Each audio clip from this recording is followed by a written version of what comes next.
Salary, voluntary retirement of services, VRS. What's the tax provisions? Actual amount received as VRS compensation less exemption under section 10, subsection 10C. Four options are there. Number one, actual VRS or ceiling rupees 5 lakh or 3 times of monthly salary into number of years of services, and the last drawn salary into balance months of services left. Out of these four, whichever is least was exempted, balance only taxable. Let's see the conditions. First one, the scheme applies to an employee who has completed 10 years of services. Number two, to all employees irrespective of their designation. Number three, the vacancy arising on such VRS shall not be filled up in future. The retiring employee shall not be employed in another concern of the same management.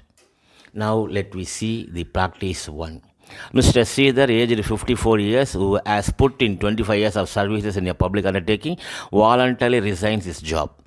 He has 4 years and 6 months of services left, and his last drawn salary is 25,000 per month.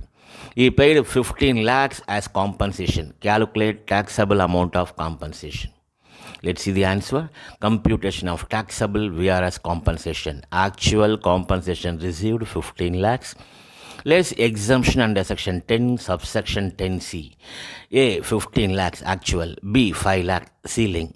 And 3, last drawn salary into 3 times into completed years of services. That means 25,000 into 3 times into 25 years of services. That is equal to 18,75,000.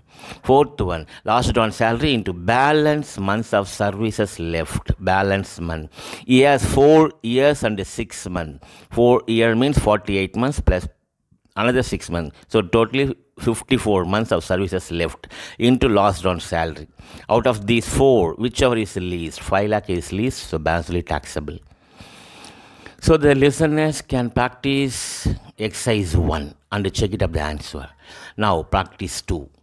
Mr. Bain, a TN government employee, has retired from service voluntarily on 30th September 21 after rendered 28 years of service. His normal date of retirement is 31st March 23. So based on this information, we have to compute the balance number of months of services left.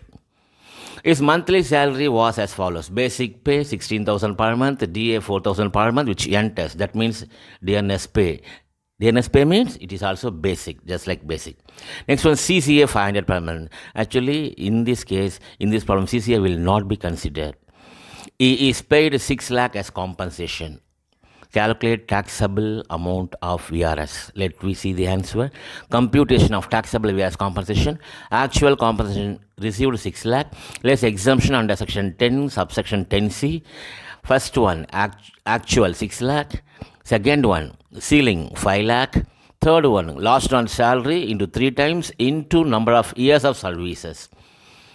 So last on salary is 16,000 basic plus 4,000 DP, totally 20,000 into 3 times. 60,000 into number of years of services completed, 28 years.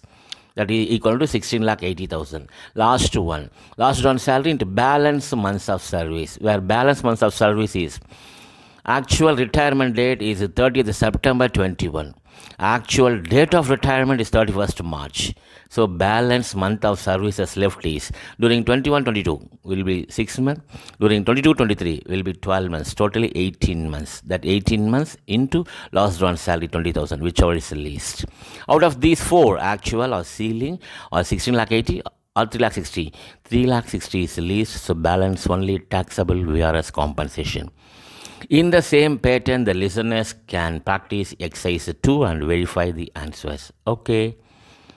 Bye. We'll see in the next video about salary gratuity provisions. Okay. Bye.